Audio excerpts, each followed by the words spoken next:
When this video is out, we will firmly be part of the next generation of games. But the one most people will be playing first on PlayStation 5 is a cute little platformer called Astro's Playroom, which comes pre-installed on the console. This is the work of Japan Studio, Sony's in-house creative studio that works to create new experiences for new consoles. So, here's 5 things you need to know about Astro's Playroom.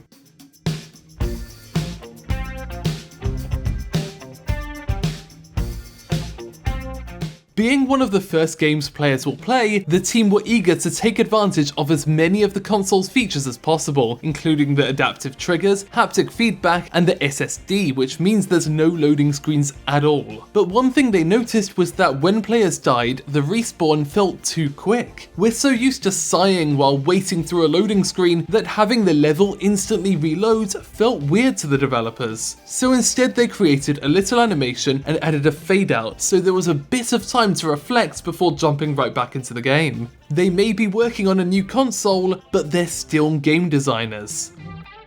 Japan Studio Team Asobi are deeply experienced in creating for new hardware. When the PS4 launched, they made The Playroom, an augmented reality game. When the PlayStation VR launched, Astro's Rescue Mission. And now they've made this for the PS5. But here's the thing, despite all their experience, this was their first time making a normal game with a normal camera. Of course it had a load of different experiences, but they did have to readjust to making something that other developers do normally.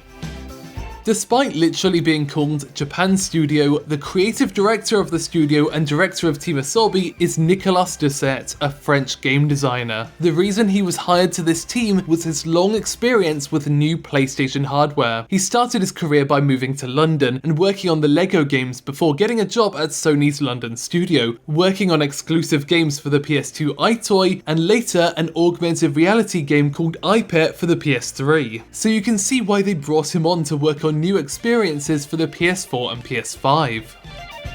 When they first got their hands on the PS5 hardware, the team went off and created a load of different tech demos that demonstrated the abilities of the console and the controller, particularly the adaptive triggers and haptic response. De Set recalls that they made about 80 of these demos, with a lot of them just being stuff like hitting targets with a bow as the adaptive triggers gradually get more difficult to pull. In this way, this really is a playroom. The best of these ideas were melded into what eventually became the game, with plenty of different mechanics and ways to interact with the hardware.